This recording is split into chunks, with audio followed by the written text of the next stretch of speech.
Rajim est un lycéen sans pouvoir, sans copine, sans voix, sans rien.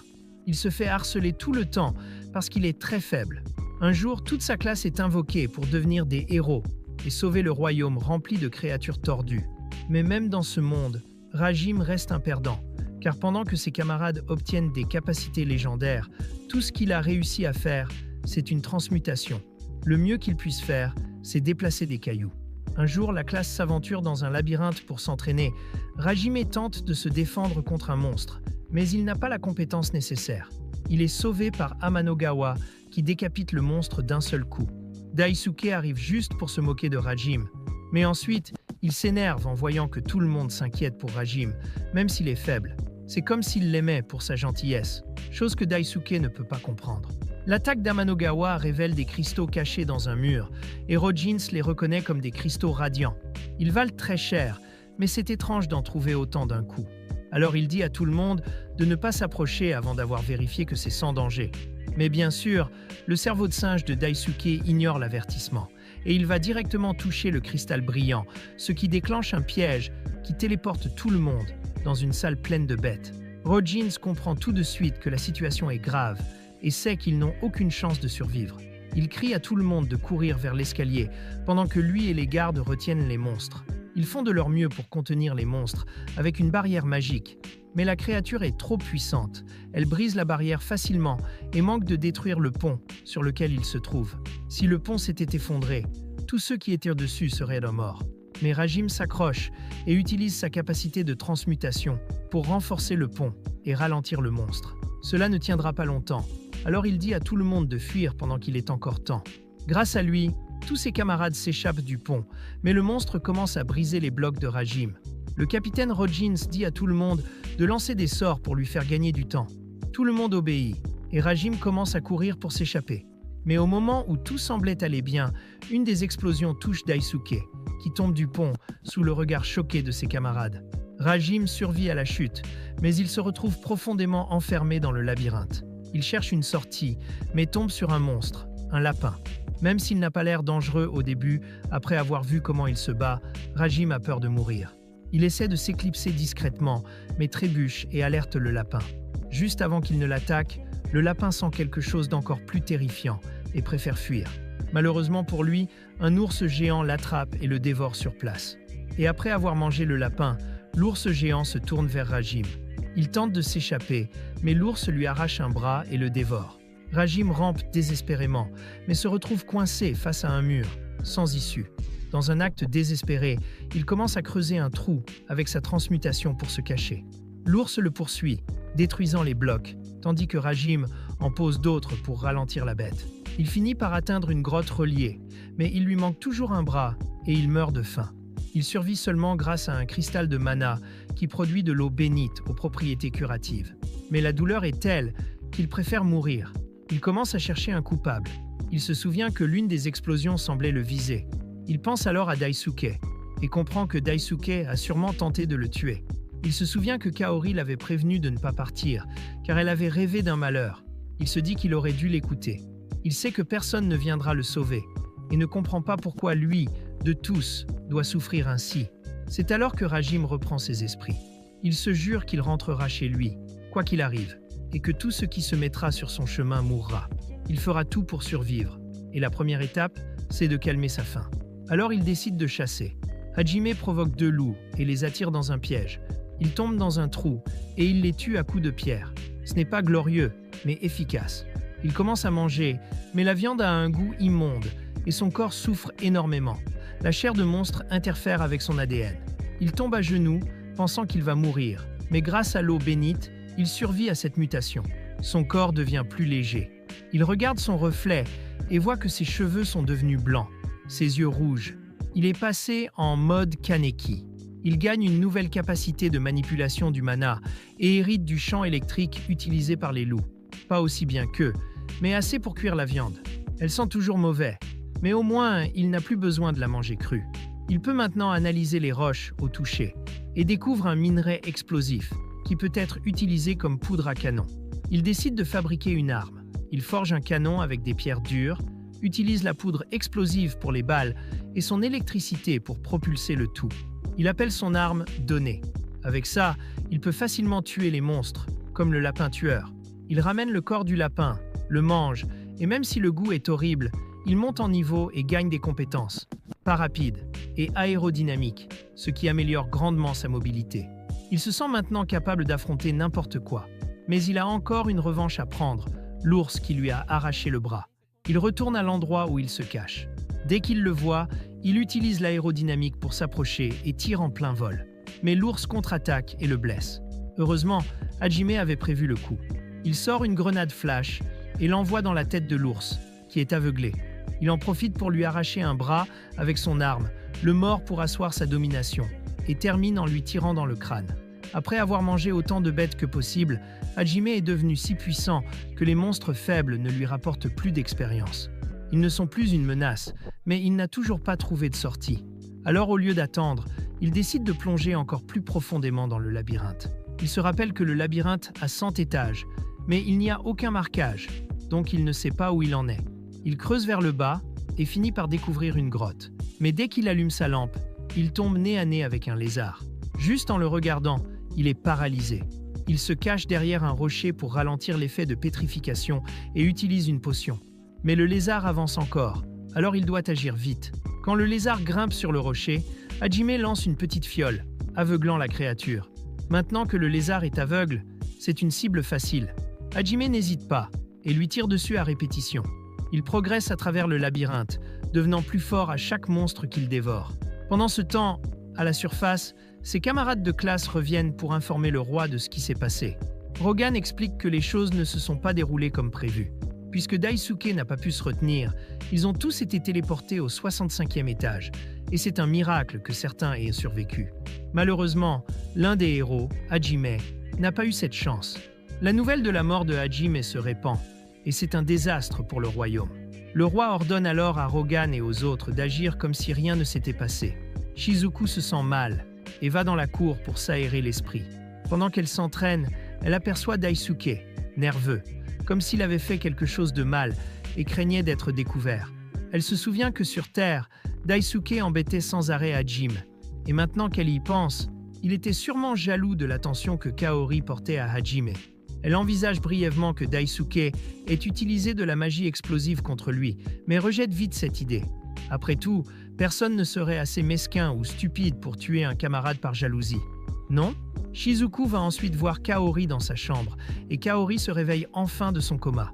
Elle était inconsciente depuis 5 jours, sa mémoire est donc encore floue. Tout ce dont elle se souvient, c'est qu'ils combattaient dans le labyrinthe. Elle demande à Shizuku si Hajime va bien, mais Shizuku ne répond pas. Et ce silence lui dit tout ce qu'elle doit savoir. Kaori comprend qu'Hajime n'est pas revenu avec eux et s'effondre, incapable d'accepter que son meilleur ami soit peut-être mort. Pendant ce temps, Hajime continue d'avancer dans le labyrinthe, sans savoir combien de temps il lui faudra pour atteindre la fin. Il tombe sur une grande porte et se demande si elle pourrait l'aider à savoir à quel étage il se trouve. Il fabrique quelques balles supplémentaires et se prépare à entrer, mais il ne sait pas comment l'ouvrir. Il tente d'utiliser la transmutation pour la briser, mais il est aussitôt repoussé. Puis, 2 cyclopes en forme de statue prennent vie. Hajime avait prévu ce genre de piège. Il tire aussitôt dans la tête de l'un d'eux et le tue sur le coup. Ensuite, il affronte le second, mais ses balles n'ont aucun effet. Le cyclope semble utiliser une barrière magique qui bloque les tirs. Mais Hajime a une solution. Il continue de tirer sans arrêt jusqu'à ce que la barrière cède, rendant le cyclope vulnérable, et il lui explose l'œil. Après cela, il vérifie ce qui était assez important pour mériter 2 gardiens. Il les découpe et trouve des pierres de mana à l'intérieur. Il s'avère que ces pierres étaient la clé de la porte. Il les insère dans la porte, qui s'ouvre, révélant un cube lumineux au centre de la pièce. Lorsque la lumière faiblit, il voit une magnifique fille piégée à l'intérieur. Mais ça crie « piège ». Alors Hajime s'excuse et fait demi-tour. La fille l'appelle et demande de l'aide, disant qu'elle a été emprisonnée. Hajime n'est pas naïf. Il sait que les gens normaux ne se retrouvent pas scellés dans des cubes brillants au fond d'un labyrinthe. Il suppose donc qu'elle a fait quelque chose d'horrible. Mais elle dit qu'il a tort. Elle a été trahie. Le mot « trahison » touche profondément Hajime. Et soudain, il se sent concerné. Il lui demande ce qui s'est passé. Même si elle a été trahie, l'enfermer ainsi semble excessif. Elle explique qu'elle est une princesse vampire, née avec un pouvoir immense, qu'elle a toujours utilisé pour aider son peuple. Mais un jour, ses ministres lui ont dit qu'ils n'avaient plus besoin d'elle et qu'ils allaient régner à sa place. Elle ne s'est pas opposée à abdiquer, mais ses ministres craignaient son pouvoir. Et puisqu'ils ne pouvaient pas la tuer, ils l'ont enfermée dans ce cube. Hajime lui demande ce qu'elle entend par « ne pouvait pas la tuer ». Elle dit qu'un de ses pouvoirs lui permet de se régénérer instantanément, donc les dégâts physiques sont inutiles. Son second pouvoir lui permet de manipuler le mana sans cercle magique. Maintenant, Hajime comprend pourquoi elle faisait peur. Mais c'est trop tard, il s'est déjà attaché. Il décide de la libérer. Il pose la main sur le cube et utilise la transmutation pour essayer de le briser. Ce n'est pas facile. L'ancien Hajime n'aurait jamais pu y arriver. Mais avec sa force actuelle, il finit par briser le cube et la libère. Une fois libre, Hajime lui demande son nom, mais elle refuse d'utiliser celui donné par ses traîtres. Elle demande donc à Hajime de lui en donner un nouveau. Il choisit Yue parce qu'elle lui rappelle la lune. Yue est ravie du nom et saute dans ses bras pour le remercier. Mais tout allait trop bien, alors bien sûr quelque chose tourne mal. Des pointes sont lancées depuis l'ombre et Hajime est gravement blessé. Avec l'aide de Yue, il retire les pointes de son dos et il lui donne la peau d'ours pendant qu'ils affrontent ensemble leur premier ennemi, un immense scorpion gardant la sortie. Hajime lui tire dessus, mais sa carapace est trop solide. Alors qu'il réfléchit, Yue saute sur son dos et le mord au cou pour boire son sang. Ça le surprend, mais il lui fait confiance. Il crée un mur de pierre avec sa magie pour se protéger, tandis que le scorpion tente de le briser avec sa propre magie. Yue lance alors une flamme bleue qui endommage la carapace du scorpion. Pas assez pour le tuer, mais suffisant pour qu'Hajime enchaîne. Leur second assaut frappe le haut de la carapace, la transperce et tue la bête. En célébrant leur victoire, ils s'installent autour d'un feu pour faire cuire la viande du scorpion. Yue apprend que tous les vampires ont été exterminés il y a 300 ans. Elle dit que le labyrinthe a été construit par des êtres appelés Mavericks, qui se sont rebellés contre les dieux pour tenter de détruire le monde. Ils ont échoué et se sont réfugiés dans ces labyrinthes. Certains disent qu'ils se cachent au dernier niveau. Désormais, leur objectif est clair. Le Maverick tout en bas détient la clé de la sortie. À partir de la carapace du scorpion, Hajime crée des balles de gros calibre pour une arme anti-char qu'il forge à partir de son propre fusil. Il la nomme Schlagen. Curieuse, Yue lui demande son histoire. Il lui raconte tout ce qui s'est passé, et elle est dévastée d'entendre ça. Savoir qu'il veut juste rentrer chez lui la rend encore plus triste, car Yue n'a plus de foyer. En voyant sa réaction, Hajime l'invite à le suivre dans son voyage. Elle accepte sans hésiter. De retour au royaume, une nouvelle expédition est en préparation, dirigée par leur camarade de niveau 50, Amanogawa. Pendant ce temps, Hajime et Yue fuient une horde de T-Rex, sans fin, chacun avec une étrange fleur sur la tête. Ils soupçonnent que les monstres sont contrôlés par un esprit parasite. Ils parviennent à semer les dinosaures temporairement et commencent à chercher le centre du contrôle mental. En chemin, Yue ne se gêne pas pour boire davantage le sang d'Hajime.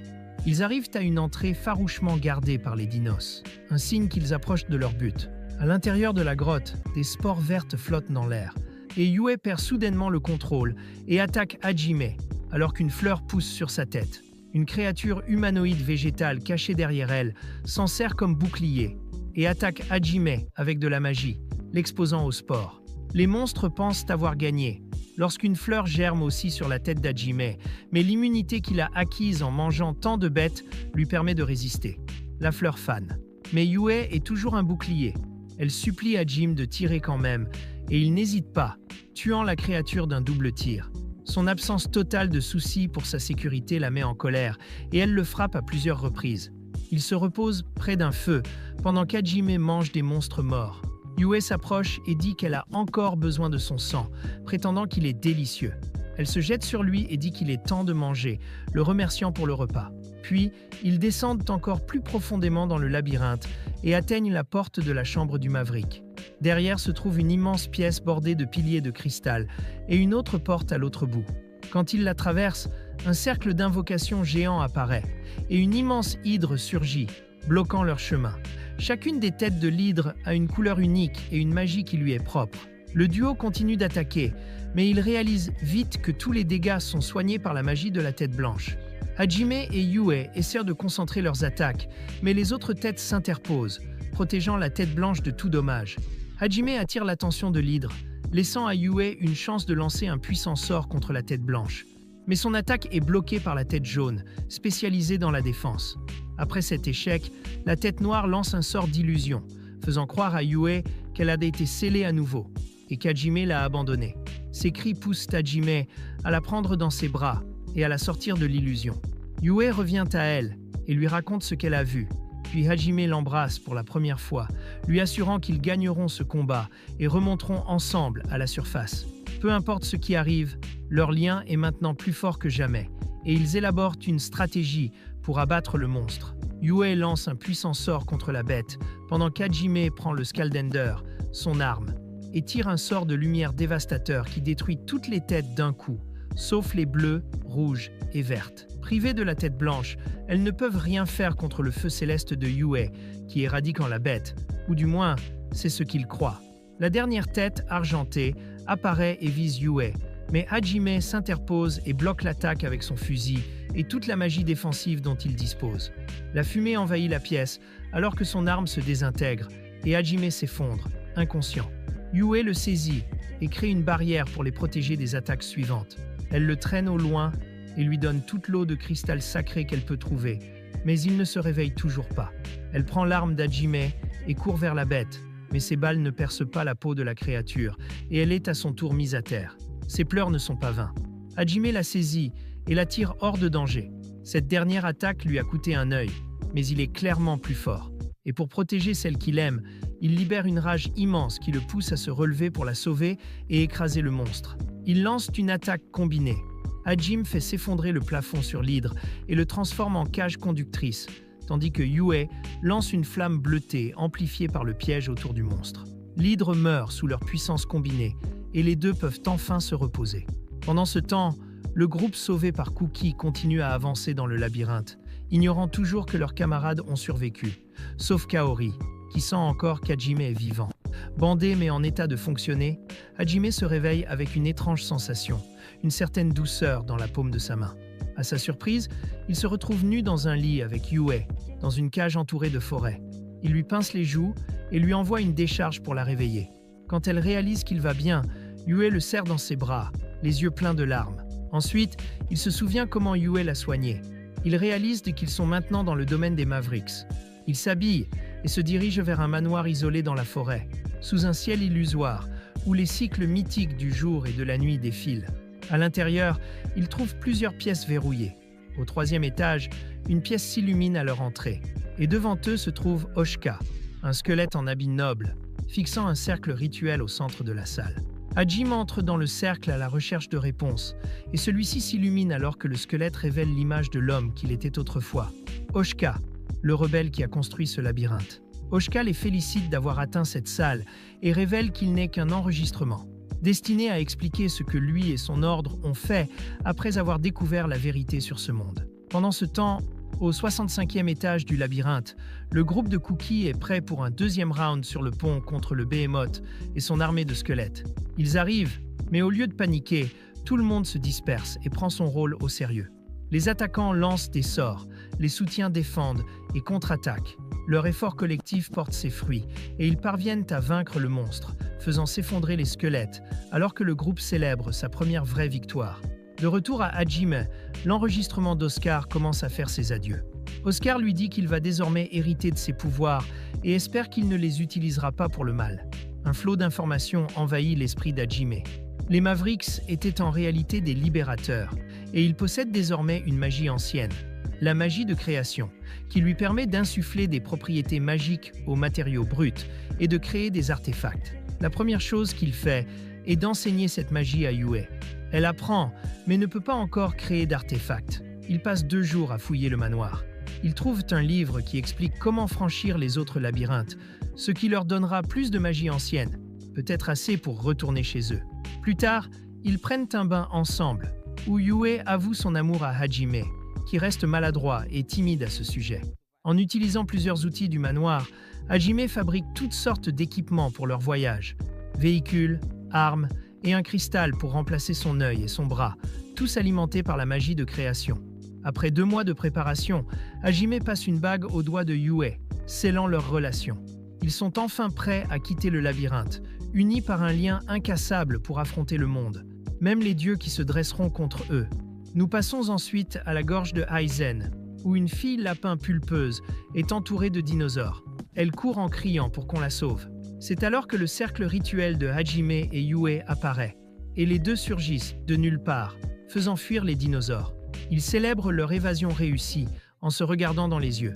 Leur doux moment est interrompu par une fille bête hyperactive qui court vers eux avant de trébucher et de se planter la tête dans le sol.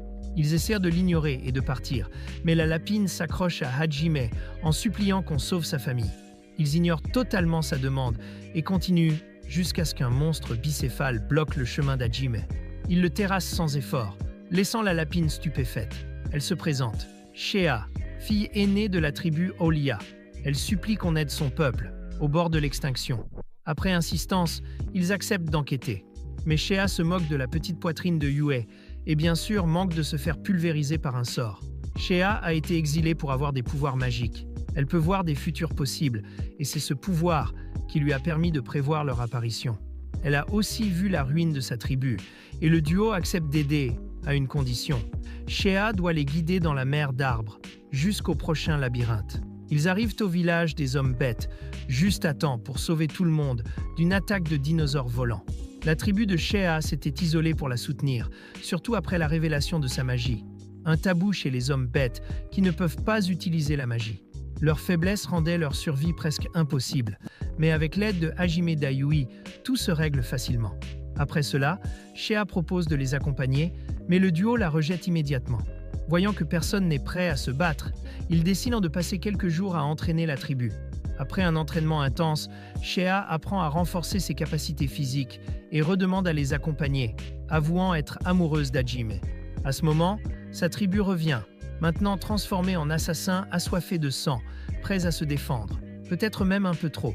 Enfin, la tribu guide le couple jusqu'au grand arbre, au cœur de la mer d'arbres. Là, une plaque leur demande de présenter deux symboles comme la bague d'Oscar. Les symboles sont la régénération et le lien. Et ce sont les clés pour ouvrir la porte devant eux.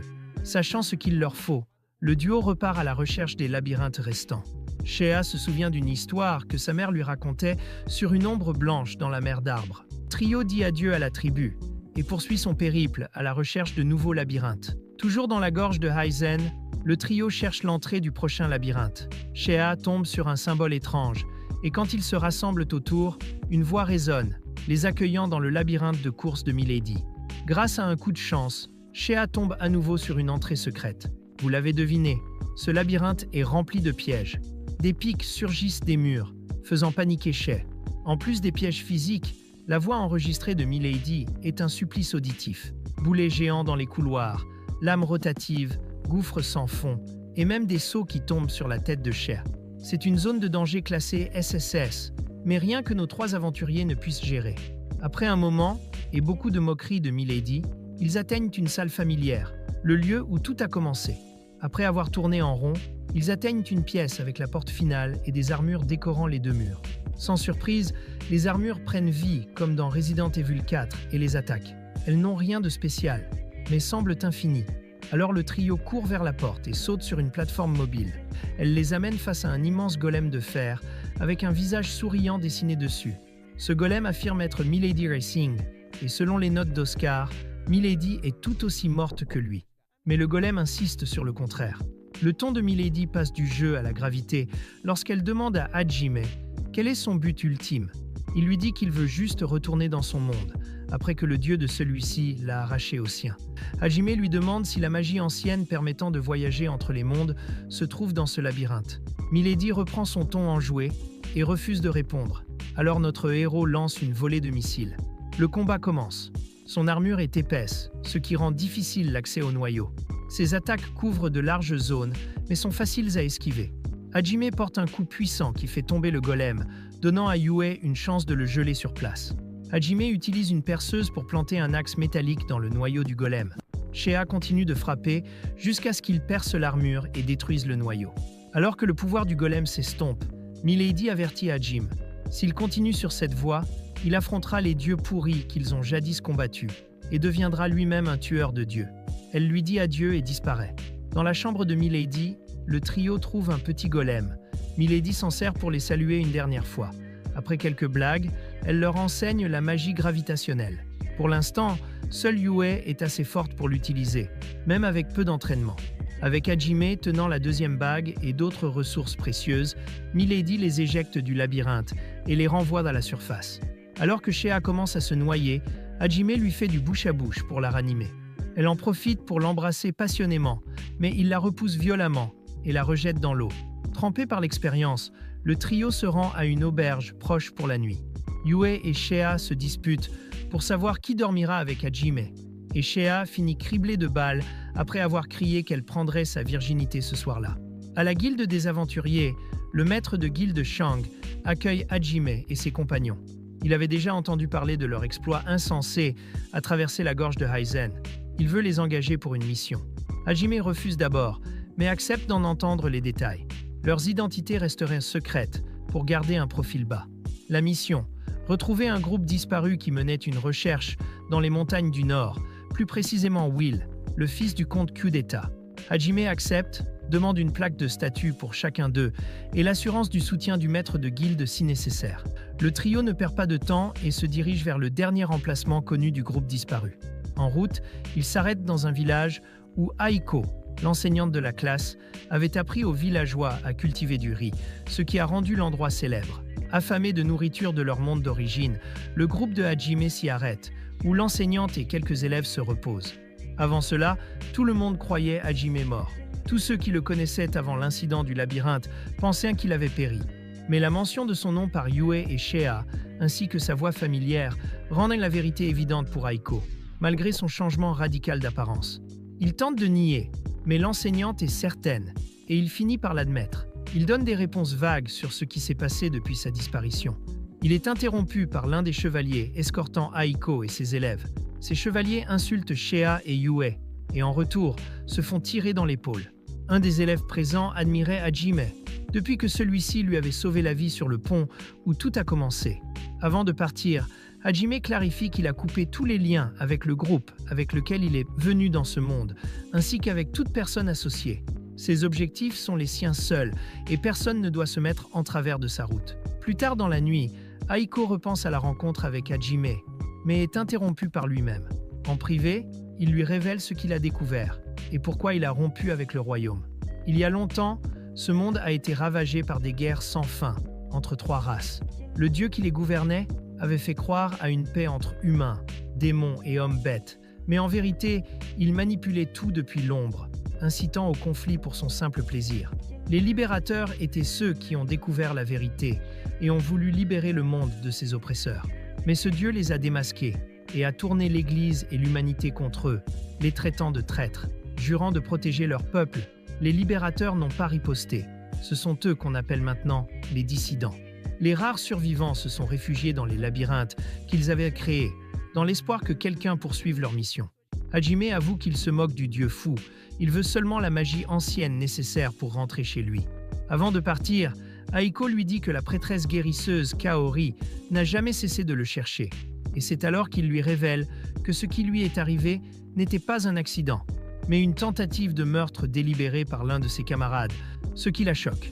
Le lendemain matin, le groupe de Hajime est arrêté par Aiko et ses élèves, qui insistent pour les accompagner afin d'en apprendre plus. Voyant qu'il ne peut les éviter, il crée un véhicule pour tout le monde et se dirige vers les montagnes. Le groupe entre dans les montagnes à la recherche du fils de Kondu et d'un des élèves d'Aiko qui s'était aventuré seul. Grâce à des drones créés avec sa magie de création, Hajime repère un champ brûlé, avec des signes évidents de combat et un cratère laissé par une créature géante. Il se dirige vers le signal humain, plus loin dans les montagnes. Derrière une cascade et dans une grotte, il trouve Will, le fils de Kondu, légèrement blessé. Il est soulagé d'avoir enfin été retrouvé. Will leur raconte son expérience terrifiante et comment son groupe a été massacré par des monstres, le pire d'entre eux étant un dragon noir. Hajime l'attrape par le col et lui donne un discours motivant, le remettant sur pied. Ils poursuivent leur route, sous la lueur d'une lune rouge. C'est alors qu'ils entendent un bruit. Sentant le danger arriver, le même dragon noir s'approche et attaque le groupe. Il relâche ensuite une vague de flammes qui plaque Hajime au sol, alors qu'il protège son enseignante et ses élèves. Au même moment, Yue utilise sa calamité céleste pour stopper le dragon et le faire tomber. Shea enchaîne avec une attaque de marteau, mais échoue. Hajime ordonne à Yue de protéger le groupe pour qu'il puisse se concentrer sur l'offensive. Le dragon semble viser Will, mais la menace que représente Hajime le pousse vite à changer de cible. Les deux s'affrontent, et Hajime prend l'avantage avec son arsenal impressionnant. Peu après, le dragon s'effondre, et Hajime prépare une machine déjà utilisée contre le golem de Melaid pour achever la bête. Le dragon tente même de s'enfuir, mais le marteau de Shea le renverse immédiatement. Connaissant les dragons, Hajime sait que leur seul point faible est leur arrière-train, l'unique zone sans écailles. Sans hésiter, il saisit une énorme tige métallique et la lui enfonce, là où vous imaginez. Mais il est soudain interrompu par des cris féminins. Le dragon déclare alors être une fille du clan draconique et promet de révéler ses intentions si Hajime retire la tige. Mais Hajime s'en fiche, il veut des réponses avant d'alléger sa souffrance. La dragonne explique qu'elle se rendait dans une région voisine pour enquêter sur des voyageurs venus d'un autre monde. Pendant son sommeil, un homme en robe noire l'a ensorcelée avec un sort de contrôle mental, la forçant à attaquer et tuer Will et ses compagnons. Yue demande alors à Hajime d'épargner la dragonne, puisque les morts ne sont pas de sa faute. La dragonne elle-même supplie Hajime, sa mana est presque vide, et si elle reprend forme humaine ainsi, elle mourra. Hajime retire donc la tige, et elle redevient humaine, avec une personnalité très particulière. Elle se présente sous le nom de Clarus, du clan Clarus, lignée des dragons. Elle avertit le groupe qu'une armée de milliers de monstres dirigés par des hommes en noir approche de la ville. Les drones de Hajime confirment. Environ 60 000 ennemis arriveront dans 2 jours.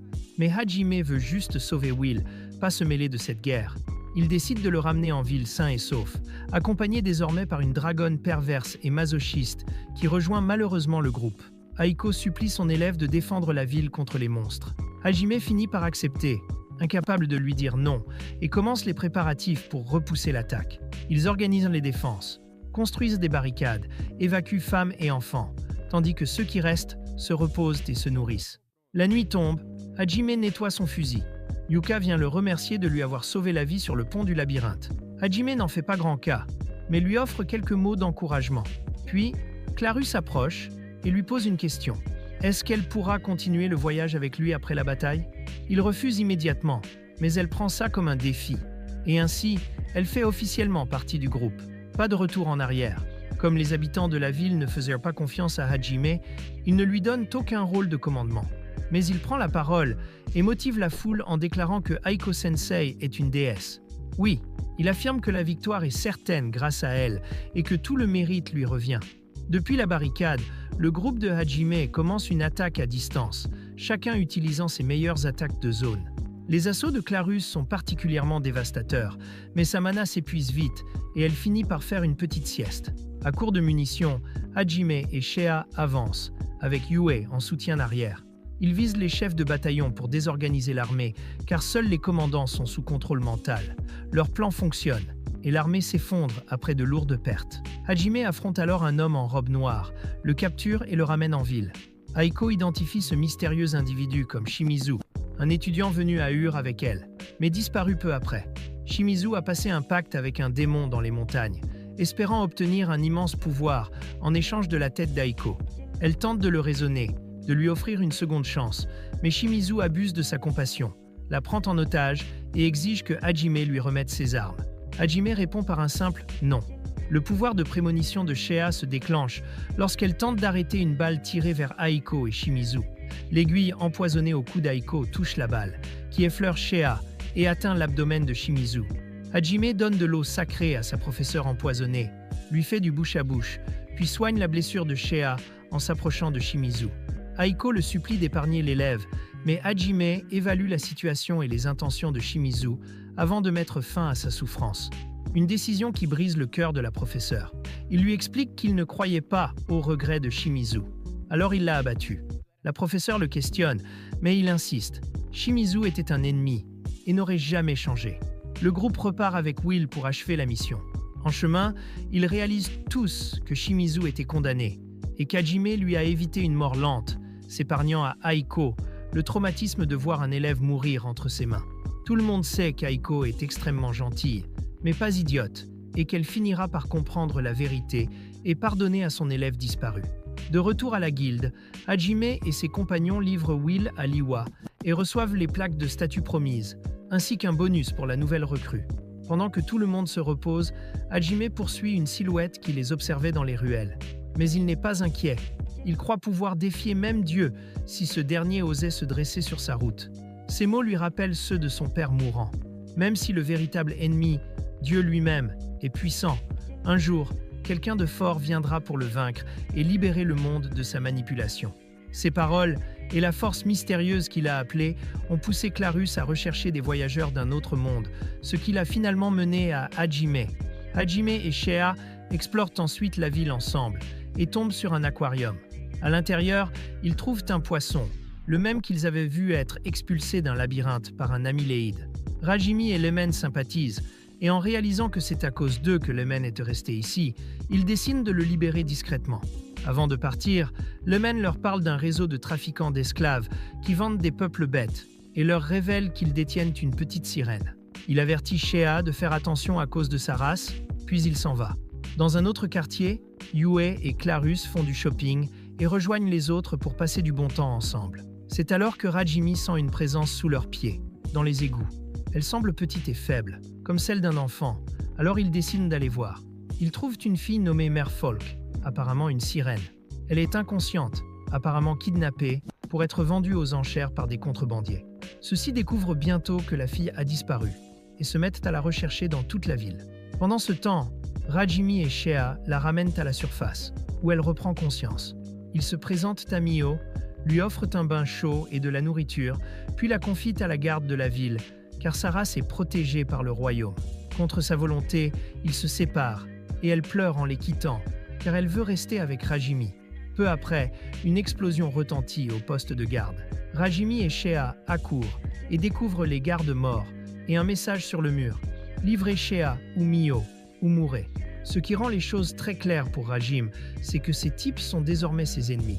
Ils se dispersent dans la ville, retrouvent Yui et Clarus, et se joignent à la traque du repère des esclavagistes. Ils se séparent en binôme et commencent à éliminer les gangs d'esclaves à travers toute la ville, tout en recherchant l'emplacement de Mio. Pendant ce temps, la vente aux enchères commence avec Mio au centre. C'est à ce moment-là que Rajim entre et tire 3 balles dans la tête de l'organisateur. Il récupère Mio et l'emmène voir les feux d'artifice, tandis que ses compagnons terminent le travail dans le repère. La petite fille étant désormais en sécurité, Rajim la prend dans ses bras et rejoint ses compagnons, tandis qu'elle lui donne un nouveau titre, Papa. Et mon Dieu, quel anime de fou! En poursuivant l'histoire, Rajim suit son groupe à travers une terre aride et rocheuse jusqu'à la ville de Oro. C'est là que tout a commencé il y a 4 mois, lorsqu'il se trouvait ici avec ses camarades de classe, en train d'explorer le labyrinthe. Le groupe s'assied avec Loa, le chef de la guilde de l'avant-poste, et c'est à ce moment-là qu'un gars arrive pour dire à Loa qu'un démon a été repéré dans le labyrinthe. Rajim reconnaît le garçon, Ando, l'un de ses anciens camarades de classe. Il demande à Rajim de descendre et de sauver les autres, qui sont maintenant face au démon. Quand le groupe de héros atteint le 90e niveau du labyrinthe, ils ne trouvent aucun monstre, seulement des éclaboussures de sang sur le sol. Une démone aux cheveux rouges sort de l'ombre et leur propose de se joindre à elle, comme elle l'avait fait avec Shimizu. Ils refusent et engagent le combat contre les nombreux monstres qu'elle invoque, une Akimera, un ogre et une tortue pape qui lance des sorts. Le groupe se bat de toutes ses forces, mais le pouvoir du démon de soigner ses créatures les met dans une position perdante. Le lanceur de barrières est grièvement blessé pendant le combat. C'est alors que Shizuko, l'ami de Kaori, ordonne à Ando d'utiliser ses pouvoirs pour s'échapper et d'aller prévenir le capitaine Rogers. Endo y parvient, mais Akimera le poursuit jusqu'au capitaine, qui lui ordonne de fuir de nouveau, cette fois jusqu'à la surface, pour avertir tout le monde de la menace démoniaque. En surface, Endo supplie Hajime de sauver ses anciens camarades, malgré ce qu'il ressent à leur égard. Sous terre, le héros Amanogawa et son groupe réussissent à échapper au démon. La peur sème le doute parmi eux, car Daisuke veut rejoindre le démon pour survivre. C'est alors que le capitaine Rogers les rejoint, mais il est abattu par le démon Chimera. La mort du capitaine met Amanogawa en rage, qui dépasse ses limites, tue les monstres et force le démon à battre en retraite. Mais un Bujinganga de ses forces l'arrête quand il se rend compte que le démon est aussi humain. Pendant cet instant d'hésitation, les créatures du démon attaquent le héros. Shizuko tente de gagner du temps, mais les monstres sont trop puissants et elle tombe sur le champ de bataille. Kaori court pour sauver son ami, Mais avec sa magie épuisée, elle ne peut que l'accepter, alors qu'elles font face à 2 minotaures géants. Les monstres vont les attaquer, quand soudain une tige géante transperce le plafond et empale les 2 monstres, les tuant sur le coup. La poussière retombe et Rajim se tient devant elle. Il n'a suffi que d'une balle pour tuer le monstre. Rajim et ses compagnons courent dans le labyrinthe, mais décident que le chemin le plus rapide est un trou dans le sol. Rajim atterrit devant son ancien groupe d'aventuriers. Kaori reconnaît immédiatement son sauveur, et tout le monde est choqué, car il était censé être mort. Yu, Shea, Clarus, Miu et Ando tombent à leur tour et rejoignent le groupe, juste au moment où les monstres se rassemblent pour une nouvelle attaque. Rajim ordonne à ses compagnons de se disperser et de protéger le groupe d'Amanogawa, tandis qu'il attaque seul ses nouveaux ennemis. Il manie ses 2 revolvers avec habileté. Les monstres tombent comme des mouches. Kaori et les autres regardent, stupéfaits. L'homme qu'ils connaissaient autrefois, comme Rajim, détruire les monstres comme s'ils n'étaient rien. Papa Tortue lance une attaque énergétique, mais Rajim utilise un bouclier relique pour la dévier et la renvoyer vers le démon, détruisant l'oiseau qui la soignait. Ses compagnons défendent facilement les blessés, tandis que le démon lance une dernière attaque désespérée sur Rajim. Elle utilise sa magie appelée « emprisonnement total », qui englobe toute la zone. Rassurée par ce qu'elle voit, Miu crie à son père, ce qui attire l'attention de Kaori. Le démon fuit, mais Rajim lui demande de partir, tandis qu'il annule sa magie. Il lui demande comment elle a obtenu ces monstres, mais elle refuse de répondre. Il lui tire alors 2 balles dans la jambe, ce qui choque ses anciens compagnons. Avec les quelques infos qu'il obtient, Rajim conclut que la création des monstres vient d'une magie ancienne, fournie par quelqu'un qu'elle connaît. Comme elle ne lui est plus utile, il compte la tuer. Elle le prévient que son amant viendra se venger. Amanogawa tente de le convaincre qu'elle n'est plus une menace, mais Rajim ne réfléchit pas et la tue. Daisuke assiste à la scène et la panique s'installe. Le capitaine Ross étant soutenu, tous se réunissent. Kaori n'arrive pas à croire que Rajim est encore vivant et pleure en s'adossant à lui, tandis que Yui et Shea le regardent avec jalousie. Ils retournent tous au labyrinthe, tandis que les idéaux d'Amanogawa et Rajime s'affrontent à propos du démon. Rajim explique qu'il n'a plus aucun lien avec cet endroit et qu'il tuera quiconque se mettra en travers de son chemin, même eux. Il dit qu'il l'a fait uniquement parce qu'il devait quelque chose à Kaori et qu'en sortant de là, ce serait un adieu définitif. Une fois à la surface, Kaori rassemble son courage pour lui avouer son amour et son désir de rejoindre son groupe.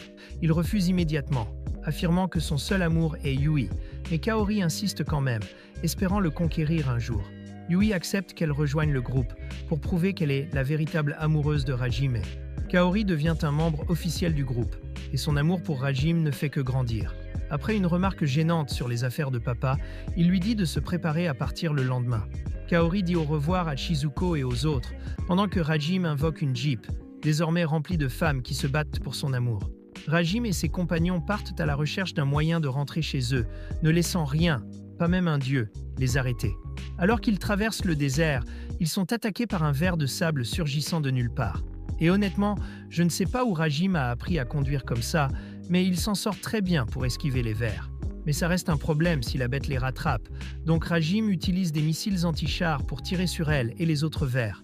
Les vers explosent en morceaux de viande, et le chemin étant libre, Rajim et les autres continuent leur route. Mais quelques mètres plus loin, ils voient un groupe de vers de sable regroupés autour de quelque chose. Rajim est curieux, alors il utilise la mitrailleuse de la voiture et tire, jusqu'à ce que tous les vers soient morts. Le chemin est maintenant dégagé, et ils découvrent un homme allongé au sol. Normalement, Rajim ne se mêlerait pas, mais Kaori est prêtresse et veut l'aider. Et Rajim veut aussi savoir comment il a survécu si longtemps dans le désert sans se faire manger. Ils approchent en voiture. Kaori examine son corps et découvre qu'il souffre d'une surcharge extrême de mana. En gros, il a absorbé une sorte de poison qui fait perdre le contrôle à tout le mana de son corps. S'il ne reçoit pas d'aide rapidement, il mourra. Kaori lance un sort pour drainer un peu de mana et stabiliser temporairement sa condition. Mais s'il ne trouve pas un remède, le mana redeviendra incontrôlable. L'homme finit par se réveiller et ils le prennent dans la voiture. Il les remercie d'avoir sauvé sa vie et se présente sous le nom de Busy, fils du duc Yankaji. Par coïncidence, Yankaji est justement la ville vers laquelle Rajim et les autres se dirigent. Et vu comment Busy agit, la ville semble avoir des problèmes. Rajim lui demande ce qui se passe. Il explique qu'il y a quelques jours, les habitants de Yankaji ont commencé à souffrir de fièvre et de convulsions. Après enquête, ils ont découvert que l'oasis sur laquelle ils dépendaient avait été empoisonnée. Mais ils ignorent encore comment cela a pu arriver, ou qui en est le responsable. En regardant le bon côté des choses, il existe un remède à cette surcharge de mana, un minéral appelé pierre morte. Il peut calmer le mana d'une personne lorsqu'il est ingéré. Le problème, c'est que cette pierre morte ne se trouve que dans le volcan Gruen. Normalement, Busy aurait envoyé des aventuriers de Yankaji pour en extraire, mais ils souffrent tous aussi de surcharge de mana. Et même s'ils n'étaient pas malades, un aventurier ordinaire ne survivrait pas au désert, puisque Yankaji est presque totalement à court d'eau potable. Alors Busy a décidé d'aller chercher de l'aide lui-même, mais il a fini par s'évanouir à cause de la surcharge de mana. Heureusement, il est tombé sur un groupe d'aventuriers de rang or et leur a demandé de sauver Yankaji.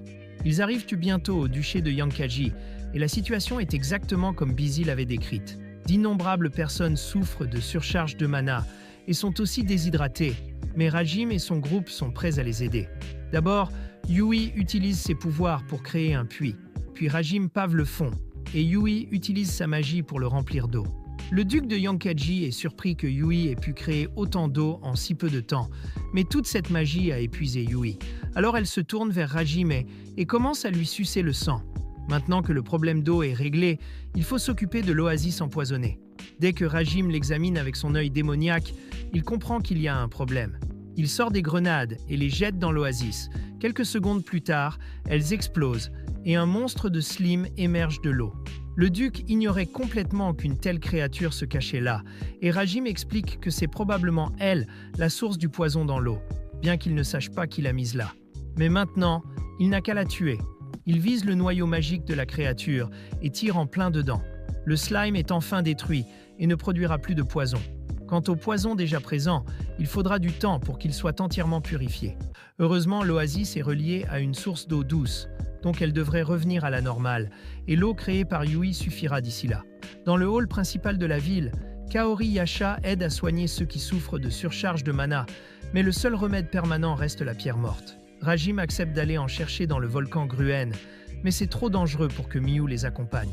Il demande donc à Kaori de rester pour veiller sur Miu en son absence. Ils traversent le désert, et après avoir franchi une horde de vers des sables, ils atteignent enfin le volcan Gruen. La chaleur est étouffante et commence déjà à gêner les autres, mais Clarus semble indifférente. Après avoir marché un moment, ils atteignent l'entrée principale du volcan, et peu après, Rajim aperçoit des fragments de pierre morte au plafond d'une caverne. Malheureusement, ce ne sont que de petits morceaux, insuffisants pour soigner le peuple de Yankaji. S'ils veulent en trouver assez, ils devront s'enfoncer plus profondément dans le volcan. Ils arrivent au pied d'un escalier, et à partir de là, ils entrent vraiment dans le volcan. Désormais, ils sont en territoire inconnu et doivent se préparer à tout. C'est alors qu'une attaque de feu est lancée sur le groupe, et Yue utilise sa magie pour la bloquer. Rajim s'apprête à éliminer le taureau de lave qui les a attaqués, mais avant qu'il ne tire, Asheya lui demande de la laisser faire. Elle veut tester le nouveau marteau que Rajim a forgé pour elle. Rajim accepte et lui laisse le champ libre. Elle fonce à toute vitesse et avec un coup massif, elle pulvérise le taureau, éclatant sa tête sans hésitation. Elle est impressionnée par la puissance du marteau, mais aussi un peu inquiète, car il transforme le mana en énergie cinétique, et la force qu'elle peut générer avec est immense. En descendant plus profondément dans le volcan, le groupe découvre une grotte remplie de pierres mortes. Il y en a largement assez pour sauver les habitants de Yankaji. À présent, la mission est de terminer le grand labyrinthe du volcan. Ils naviguent sur la lave à bord d'un petit bateau. Et après avoir échappé de justesse à des chutes de lave, le groupe découvre une île cachée au cœur du volcan. Une véritable île secrète. Rajim veut l'explorer, mais soudain, une explosion de feu les force à quitter le bateau. Des serpents de lave cracheurs de feu protègent la zone. Et pour atteindre l'île, ils devront tous les vaincre. Et il y en a plus d'une centaine, donc cela prendra du temps. Le groupe coopère pour détruire le corps et le noyau magique de chaque serpent un par un. Mais juste au moment où Rajim élimine le dernier, il est frappé par un rayon de lumière venu de nulle part. Il reste en un seul morceau, mais l'explosion le rend inconscient. Il commence à tomber, et Yue doit utiliser sa magie pour le sauver. Elle le met à l'abri et tente de lui donner de l'eau bénite pour soigner ses blessures, mais rien ne fonctionne. Soudain, une pluie d'explosions s'abat du ciel, et Yue lance un bouclier magique pour se protéger. Lorsque l'attaque cesse, elle est épuisée. Et alors, ils entendent une voix dans les airs. Freddy apparaît. ravi de voir que son embuscade a marché, encore plus heureux de son succès. Mais il n'arrive pas à croire que Rajim ait survécu à un tir d'énergie complète de magie d'Uranus. Rajim reprend enfin connaissance et voit Freddy dans le ciel. Il commence à comprendre la situation. Freddy a acquis la magie de l'ère divine et est devenu un apôtre, prêt à tout pour accomplir la volonté de son Dieu. Freddy active alors sa magie divine et ouvre une faille spatiale, lui permettant de se faufiler jusqu'à Rajim et de le jeter dans le volcan. Les filles veulent aider, mais elles sont trop occupées à repousser des dragons, donc Rajim est seul pour l'instant. Il essaie d'utiliser son limit break pour se protéger, mais il est quand même repoussé, et Freddy ne lui laisse aucun répit. Rajim invoque ses crossbeats pour contrer l'attaque, et avec eux pour le protéger, il avance lentement vers Freddy. À ce moment, Freddy et son dragon sont attaqués par Clarus, sous sa forme de dragon. Elle tire un rayon sur le dragon, qui réplique, les engageant dans un combat intense. Pendant que Freddy est distrait, Rajim se faufile et frappe sa poitrine, puis le projette dans les airs. Il s'apprête à enchaîner, mais le dragon de Freddy surgit pour le sauver et l'aide à s'enfuir. Rajim tente de le poursuivre, mais son corps cède sous la pression, et il tombe vers la lave, jusqu'à ce que Clarus arrive à la dernière seconde pour le ramener en sécurité. Freddy est choqué par la force des alliés de Rajim et légèrement ébranlé, réalisant qu'il a presque été vaincu par un Rajim épuisé. Alors il change de tactique, utilise un dispositif magique pour manipuler le flux de magma du volcan. Freddy libère ensuite toute sa magie pour le retirer, et désormais, le volcan est sur le point d'entrer en éruption, emportant Rajim et tout le labyrinthe avec lui. Il ne reste plus beaucoup de temps, et avec Freddy bloquant la sortie, ils ne peuvent pas tous s'échapper. Alors Rajim donne à Clarus son anneau croix et lui demande de fuir seul. Rajim a bien l'intention de survivre, mais pour l'instant, Clarus est la seule à pouvoir s'échapper. Il a besoin qu'elle livre la pierre morte stockée dans l'anneau au peuple d'Ankaji. Clarus comprend, alors elle s'envole hors du volcan avant que Freddy puisse le sceller. Les dragons de Freddy tirent sur elle pour empêcher sa fuite, mais Yue et Shea la couvrent, et la croix battante de Rajim occupe Freddy, ce qui permet à Clarus de percer. Pendant ce temps, au royaume, Liliana tente de parler à son père, mais quand il lui prête enfin attention, il la regarde comme une criminelle. Et ce n'est pas la seule chose étrange, tous les gardes semblent avoir fumé quelque chose d'interdit, et le roi ainsi que les gardes ignorent totalement Liliana et s'en vont. Elle sent qu'il y a un problème, mais ne sait pas lequel. Elle retourne vers sa chambre quand elle aperçoit Shizuko dans la cour, en train de s'entraîner comme toujours. Elle se donne à fond car elle déteste être trop faible pour affronter le démon et veut donc devenir plus forte. Mais elle s'arrête en voyant un chat mignon au sol. Elle commence à jouer avec, mais réalise que Liliana l'observe depuis un moment. Elle devient un peu gênée. Après s'être calmée, Shizuko demande à Liliana s'il y a des nouvelles des officiels du palais. Liliana dit qu'ils lui ont dit qu'Amanogawa doit devenir assez fort pour vaincre les démons. Shizuko demande ce que les officiels veulent vraiment dire par là, et d'après ce qu'elle a entendu, il semble qu'il prévoit de désigner Amanogawa comme un ennemi du royaume. Pendant ce temps, dans la forêt, Daisuke est complètement hors de lui, car il est furieux que Hajime soit encore en vie. Soudain, une voix derrière lui demande pourquoi cela l'énerve tant que Rajim est survécu. Mais honnêtement, ça se comprend. Rajim est parti avec Kaori. Daisuke dit à la fille de se taire et la prévient de ne pas le faire chanter pour avoir tenté de tuer Rajim, puisqu'il est encore en vie. Mais une tentative de meurtre reste grave, et si les autres l'apprennent, ils se retourneront sûrement contre lui. Cependant, la fille dit qu'elle est prête à tout garder secret si Daisuke l'aide dans son plan. En échange, elle promet que Kaori sera à lui. Clarus revient enfin à Ankaji, mais elle est épuisée et s'effondre aux portes de la ville. Kaori accourt pour voir ce qui s'est passé. Après avoir soigné ses blessures, Kaori et Mio l'emmènent à l'intérieur pour qu'elle se repose. Quand Clarus se réveille enfin, elle raconte l'attaque surprise qu'ils ont subie et comment ils se sont retrouvés piégés dans le volcan. Kaori est très inquiète, mais elle sait que Rajim trouvera un moyen de survivre, quoi qu'il arrive. Et justement, il semble que Rajim et les autres filles aient réussi à s'échapper du volcan, mais il est toujours dans un état critique, donc il lui faudra du temps pour récupérer. Heureusement, Yue remarque que les effets du poison lumineux du dragon commencent à disparaître, donc Rajim devrait guérir rapidement. Et même s'ils sont perdus au milieu de l'océan, Yue prévoit déjà de lui faire un entraînement spécial, avec toutes les implications que cela suggère. Pendant ce temps, Rajim se remémore ce qui s'est passé dans le volcan, quand la lave a commencé à monter.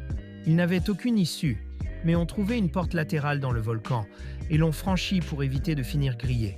Heureusement, l'intérieur était à l'épreuve de la lave, donc ils étaient en sécurité, pour l'instant.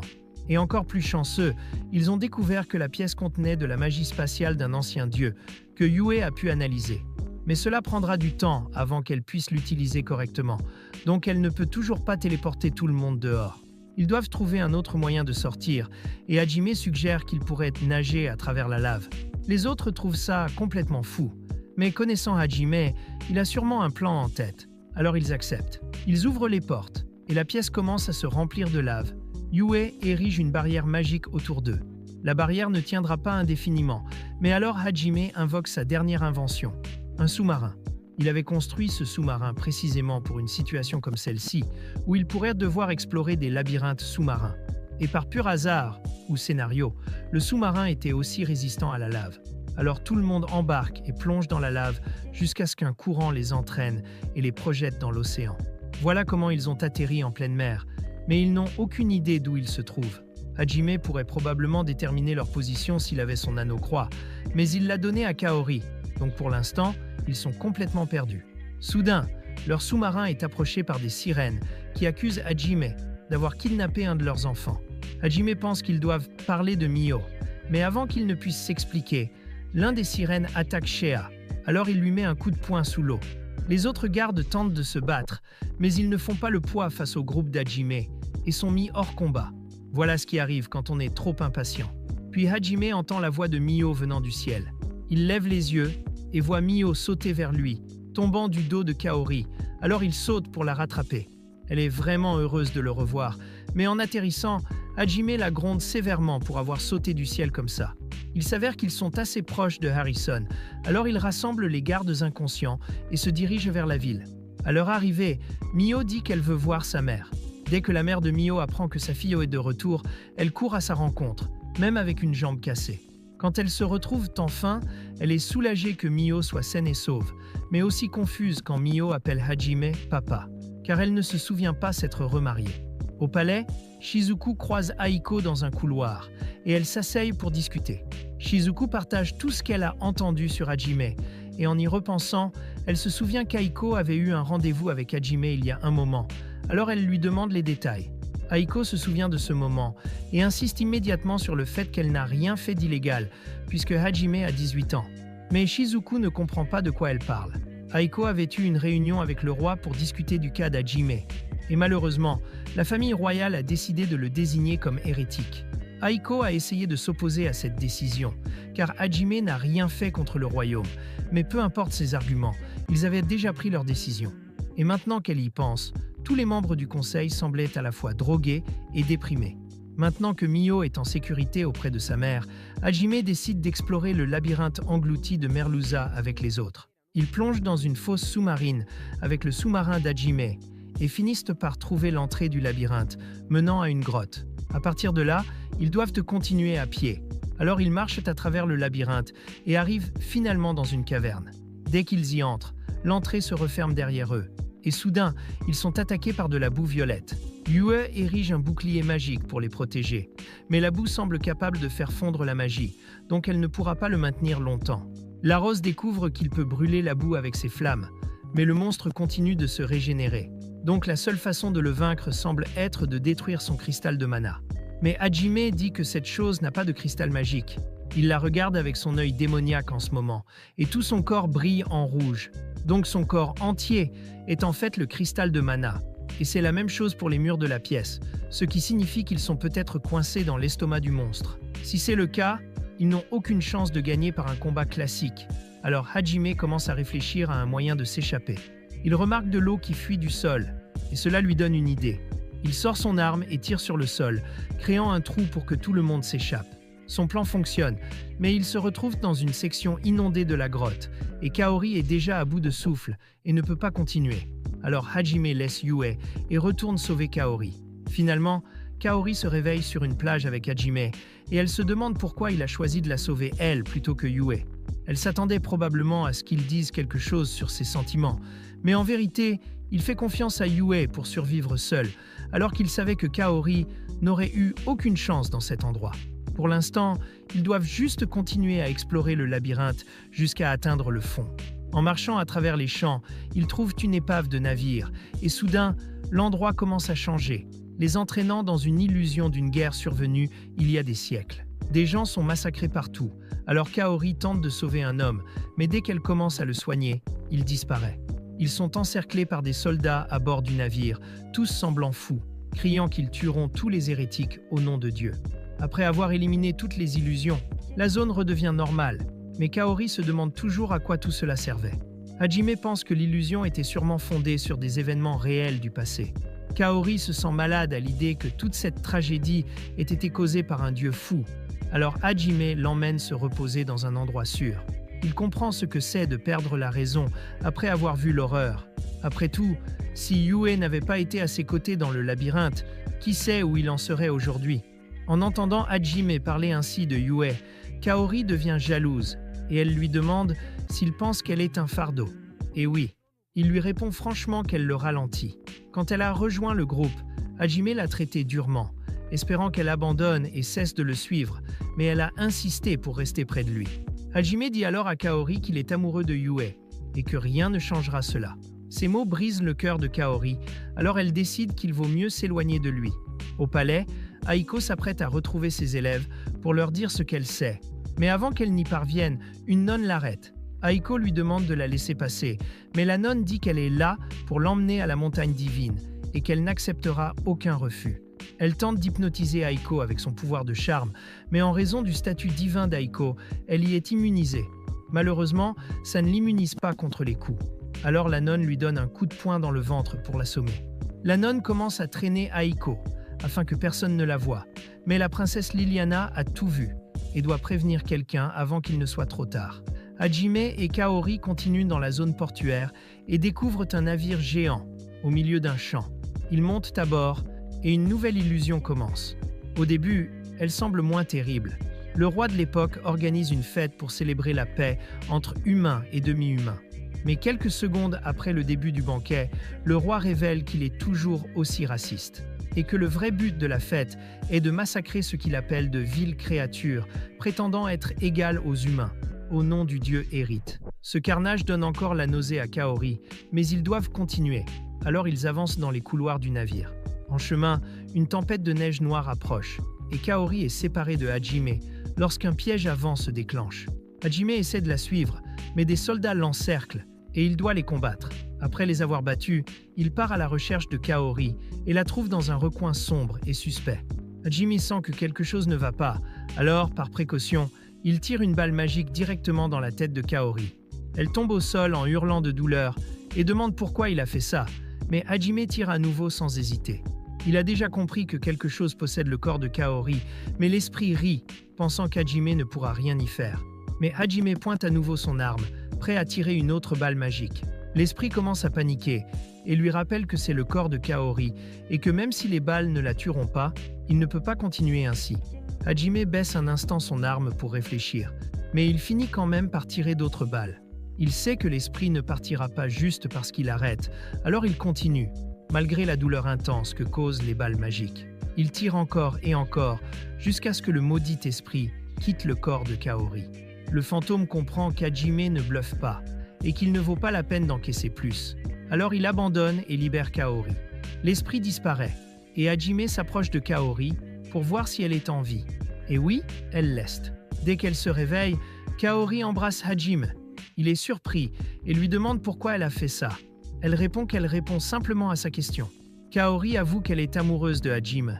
Même si elle sait qu'il aime Yue plus que tout, elle veut rester à ses côtés quoi qu'il arrive. Juste après, ils trouvent un cercle magique qui les téléporte vers la dernière zone du labyrinthe, et on dirait que le reste du groupe est là aussi.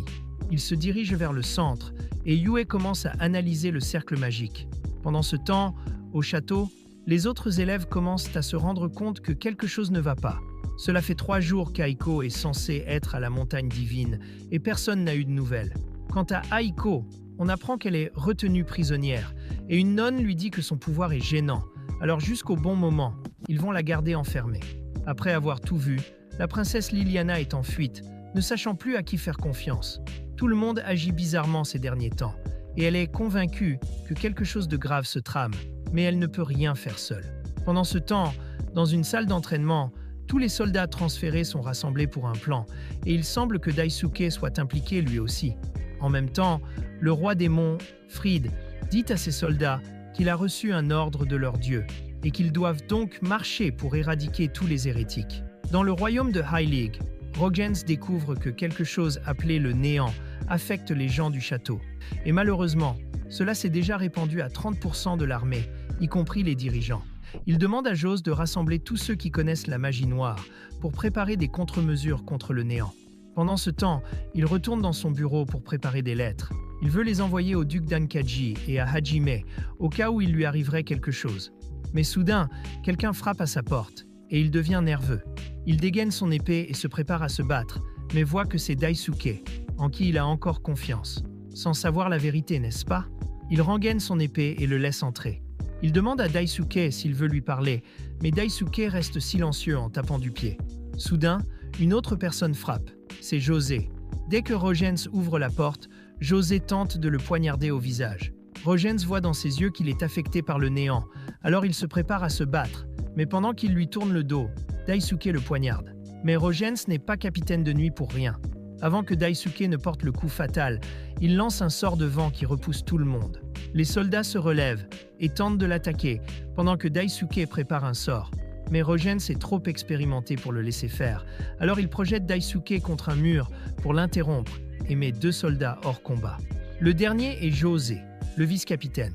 José est un peu plus fort que les autres, mais pas à la hauteur de Rogens, alors il est projeté contre une table. Normalement, José serait KO, mais à cause du néant, il se relève encore. Rogens ne comprend pas comment tout cela a pu arriver ni pourquoi Daisuke l'a trahi, mais d'autres gardes infectés par le néant arrivent, alors il n'a pas l'intention de rester pour en savoir plus. Il saute par la fenêtre et, après avoir atterri, il s'apprête à lancer une explosion magique sur son bureau pour retarder Daisuke et les soldats.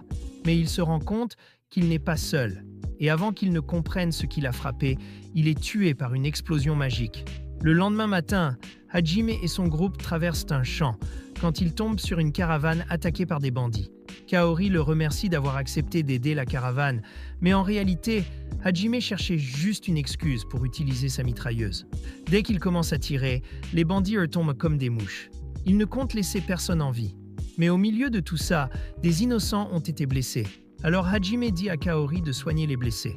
Pendant qu'elle soigne les gens, une fille court vers elle et révèle qu'elle est la princesse Liliana. Liliana a fui le château en espérant trouver quelqu'un qui pourrait l'aider après tout ce qu'elle a vu là-bas. Par chance, elle est tombée sur Hajime et les autres. Elle explique que tout le monde au château a commencé à agir très bizarrement, même son père, qui défend maintenant l'église bec et ongles. Au début, elle pensait qu'il voulait simplement améliorer les relations entre l'église et le royaume, mais cela va bien au-delà. Liliana raconte à Hajime qu'Aiko a été kidnappée par une nonne de la montagne divine. Hajime soupçonne immédiatement que cela a un lien avec la connexion entre Aiko et lui, alors il décide de la sauver de la prison, et cela s'avère beaucoup plus facile que prévu. Hajime se contente d'approcher de la cellule où Aiko est détenue et utilise transmutation 3 fois pour créer un trou dans le mur. À ce moment précis, pure coïncidence, l'armée démoniaque commence à envahir le royaume. Même s'il ne s'y attendait pas, Hajime voit une opportunité parfaite de s'échapper en plein chaos sans être repéré. Mais soudain, une attaque est lancée directement contre lui et l'explosion désintègre complètement la prison. Hajime parvient à s'écarter juste à temps avec Aiko, mais maintenant ils doivent affronter Nohant, l'une des apôtres du dieu Ehit. Nohant attaque Hajime, qui tente de lui tirer dessus, mais elle bloque toutes les balles et manque de peu de lui planter une lame dans la poitrine. Heureusement, Hajime esquive à temps et crée de la distance grâce à son arsenal de tirs croisés. Mais comme il protège encore Aiko, il est désavantagé face à Nohant. Il ne peut que esquiver et défendre. Même ainsi, Nohant est surprise que Hajime arrive à suivre ses mouvements tout en portant du poids en plus. Elle admet qu'il est fort, mais lui dit qu'il n'est pas digne de devenir un pion d'Ehit. Hajime le prend comme un compliment, répondant qu'il ne voudrait jamais être le pion d'un gamin gâté comme Ehit. Puis il déclare la vérité, demandant à Nohant si elle a vraiment le temps de le combattre maintenant. Le royaume est attaqué par les démons, et si elle ne fait rien, il sera détruit. Mais Nohant n'a aucune intention d'aider le royaume. S'il doit être détruit, ainsi soit-il, c'est la volonté d'Ehit. Hajime comprend maintenant qu'Ehit ne voit les gens que comme des pions à tuer pour se divertir. À ce stade, cela ne l'étonnerait même pas d'apprendre qu'Ehit est aussi adoré par les démons et que cette guerre entière a été planifiée pour le plaisir. Et apparemment, il a vu juste. Alors Noan demande à Hajime ce qu'il compte faire. Hajime s'en fiche complètement. Il serait même prêt à se retirer si cela voulait dire qu'on le renvoie dans son monde d'origine. Mais Noan lui répond froidement que cela n'arrivera pas. Ehit déteste Hajime, car Hajime a surmonté chaque épreuve sur son chemin et est devenu incroyablement puissant. Et Ehit déteste ça. Il veut que Hajime meure d'une mort humiliante et douloureuse. C'est beaucoup à encaisser, mais Hajime comprend maintenant qu'il n'y a pas moyen de raisonner avec Noant. À ce moment, Clarus apparaît et souffle Noant hors du ciel avec son souffle de dragon. Hajime n'a jamais été aussi heureux de la voir. Il grimpe sur le dos de Clarus et lui demande d'emmener Aiko loin d'ici. Clarus s'envole et Hajime se retourne pour affronter Noant. Elle lance une boule de feu sur lui. Hajime esquive et lui tire dessus avec sa mitrailleuse. Mais Noant est trop rapide pour être touché, alors Hajime tente de la frapper avec son canon à bout portant. Cependant, Noant disparaît et réapparaît derrière lui, forçant Hajime à bloquer son attaque avec le canon. Maintenant, Hajime manque d'options, car rien de ce qu'il a essayé ne l'a même égratigné. Elle attaque encore, et Hajime essaie de saisir ses épées, mais elle est trop forte. Il saute en arrière pour prendre de la distance, mais ce mouvement lui vaut une coupure. Puis il remarque quelque chose. Les épées que Noan utilise commencent à se fissurer. Cela lui donne une idée. Il invoque des croix et les transforme en explosions d'énergie dirigées vers Noant.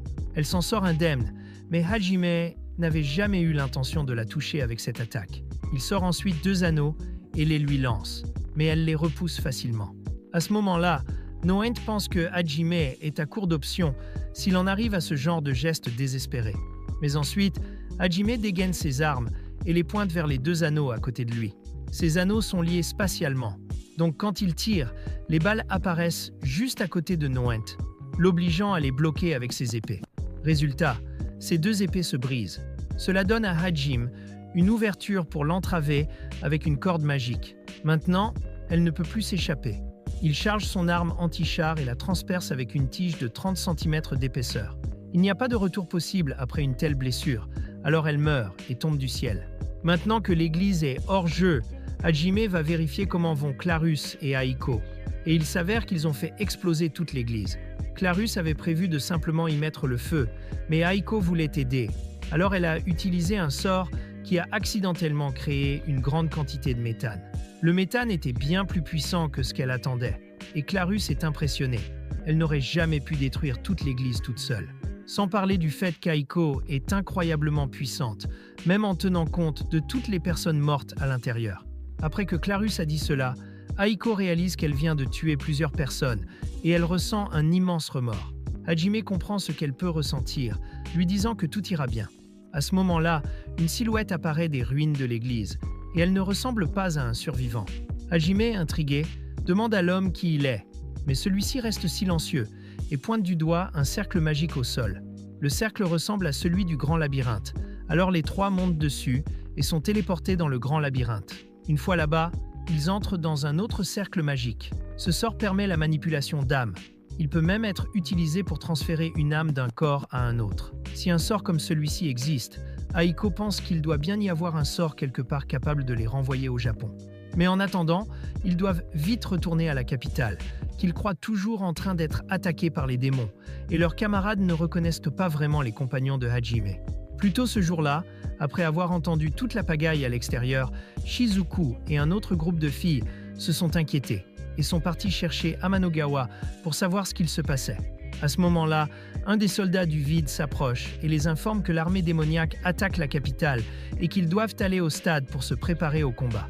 Ils acceptent, et alors qu'ils se dirigent vers le stade, Shizuku remarque quelque chose d'étrange. Elle dit à tout le monde de rester en alerte, mais soudain, une flèche les aveugle. Pendant que tout le monde est aveuglé, les gardes se retournent contre eux et les poignardent dans le dos. Shizuku est la seule encore debout, mais elle n'a aucune idée de pourquoi cela arrive ni quoi faire. À ce moment-là, sa servante personnelle court vers elle, faisant semblant d'être blessée, mais dès qu'elle s'approche, elle poignarde Shizuku dans le dos et lui écrase le visage au sol. Eri se met alors à rire. Tout s'est passé exactement comme elle l'avait prévu. Elle s'approche d'Amanogawa et est ravie de la voir enfin, rien que pour elle. Puis elle l'embrasse pendant un moment extrêmement long. Shizuku lui demande pourquoi elle fait tout cela, et Eri explique qu'elle est amoureuse d'Amanogawa depuis longtemps. Mais au lieu de lui avouer ses sentiments comme une personne normale, elle a décidé qu'il valait mieux tuer tous ceux autour de lui et ensuite le kidnapper, afin qu'il ne puisse jamais la quitter. Shizuku demande si c'est aussi pour ça que tout le monde au château agit bizarrement ces derniers temps. Eri explique qu'ils sont tous morts depuis un moment et qu'elle a utilisé sa nécromancie pour réanimer leur corps et restaurer une partie de leurs souvenirs, afin qu'ils puissent agir comme des gens normaux, à part leur regard complètement drogué. Eri a toujours détesté tous ses camarades de classe qui se mettaient en travers de sa relation à sens unique avec Amanogawa, mais elle haïssait particulièrement Shizuku. Elle va donc vraiment apprécier la voir mourir. Mais juste avant qu'Eri puisse poignarder Shizuku, elle est balayée par le vent. C'est Kaori qui est responsable. Kaori commence immédiatement à lancer un sort de soin pour aider tous ses camarades. Mais juste avant qu'elle ne termine le sort, elle est poignardée dans le dos par Daisuke. Daisuke est ravi d'avoir enfin tué Kaori, sachant qu'Eri pourra maintenant la ressusciter et en faire son esclave personnel. Mais Kaori n'abandonne pas. Même avec une épée dans la poitrine, elle termine le sort de soin et sauve tous ses camarades. Le sort commence aussi à la soigner. Il semble donc qu'elle pourrait survivre. Mais Daisuke enfonce encore l'épée et la lumière s'éteint enfin dans les yeux de Kaori. En voyant cela, Amanogawa est si furieux qu'il brise ses chaînes et jure qu'il ne pardonnera jamais Eri pour ce qu'elle a fait. Il lève son épée et déclenche une frappe céleste, traversant l'armée de soldats et de morts-vivants pour atteindre Eri. Mais à la fin, Amanogawa s'effondre au sol en crachant du sang. Il s'avère qu'Eri l'a empoisonné lors du baiser plus tôt, ce qui l'a paralysé. Et maintenant qu'Amanogawa est hors d'état, plus personne ne peut l'arrêter. Eri s'apprête à utiliser sa magie pour transformer Kaori en marionnette, mais à la dernière seconde, Rajime apparaît. Il ne sait pas exactement ce qu'il se passe, mais il voit que Kaori est blessée et que Daisuke et Eri en sont responsables. Alors il passe derrière Daisuke et le projette contre un mur. Larousse et Aiko arrivent peu après, et Rajime leur demande de s'occuper de Kaori. Kaori est déjà morte, donc la magie de soin n'aidera pas vraiment, mais peut-être peuvent-ils au moins attacher son âme à son corps pour éviter qu'elle ne disparaisse complètement. Pendant ce temps, on voit ce que Rajime a fait à Daisuke. Eri comprend qu'elle est la prochaine, alors elle tente de négocier avec lui. Elle promet de ramener Kaori à la vie et de la laisser, mais même si elle réussissait, Kaori serait piégée comme marionnette pour toujours. Rajime n'est donc pas intéressé du tout. Il s'apprête à tirer une balle dans la tête d'Eri quand soudain Daisuke l'attaque par derrière, essayant de le surprendre. Mais Rajime l'attrape facilement. Il le saisit par le cou, pendant que Daisuke se plaint que Kaori préfère Rajime à lui. Rajime le jette alors hors du stade, et Daisuke atterrit au beau milieu d'une horde de démons affamés. Sans scénario pour le protéger, Daisuke meurt enfin. Rajime se tourne vers Eri, mais soudain, Fried se téléporte. Il veut se venger de l'humiliation subie à cause de Rajime. Il dit que les démons ont encerclé le stade et qu'il n'y a rien que Rajime puisse faire pour les empêcher de détruire le royaume et tuer ses amis. Mais Rajime se fiche de ce qui arrive au royaume. Fried s'énerve vraiment contre Rajime et sort un objet de son inventaire pour invoquer son célèbre rayon de la mort. En quelques secondes, tous les démons autour sont vaporisés, ce qui signifie que Fried n'a plus aucune chance de gagner. Il est obligé de fuir, mais avant de partir, il emporte Eri avec lui, car elle est encore utile. Yui et Shea apparaissent peu après le départ de Fried, et Rajime leur demande d'aider à maintenir l'âme de Kaori dans son corps. Shizuko est toujours dévasté par la mort de Kaori, mais Rajime lui dit d'avoir confiance en leur équipe, car peu importe ce qui se passe, il n'abandonnera jamais. Le lendemain matin, la reconstruction du royaume commence, et Liliana devient la nouvelle souveraine. Selon les rapports de Dano, l'attaque du royaume est aussi la faute d'Eri. Elle a contacté les démons et transmis des informations leur permettant d'envahir la capitale. Elle a fait tout cela simplement pour vivre son fantasme avec Amanogawa. Cependant, le lavage de cerveau et l'assassinat du roi sont l'œuvre de la nonne de la montagne divine, mais elle a disparu et reste introuvable. Quant aux héros, ils s'entraînent tous au stade, mais Shizuko lève sans cesse les yeux au ciel, attendant le retour de Rajime. Il a promis de ramener Kaori à la vie, mais Amanogawa ne lui fait toujours pas confiance et doute qu'il revienne un jour. Mais quelques instants plus tard, Rajime et ses amis tombent du ciel et atterrissent au milieu du stade. Shizuko est folle de joie de voir Rajime et court vers lui, lui demandant s'il a pu sauver Kaori. Rajime dit que Kaori va bien, mais qu'elle est un peu différente maintenant. Il demande à Shizuko de promettre de ne pas se fâcher. Shizuko ne comprend pas ce qu'il veut dire, puis Kaori tombe elle aussi dans le stade, mais pour une raison inconnue, elle ressemble à Noit. Rajim explique qu'il a utilisé la magie d'âme de l'ère des dieux pour protéger l'âme de Kaori.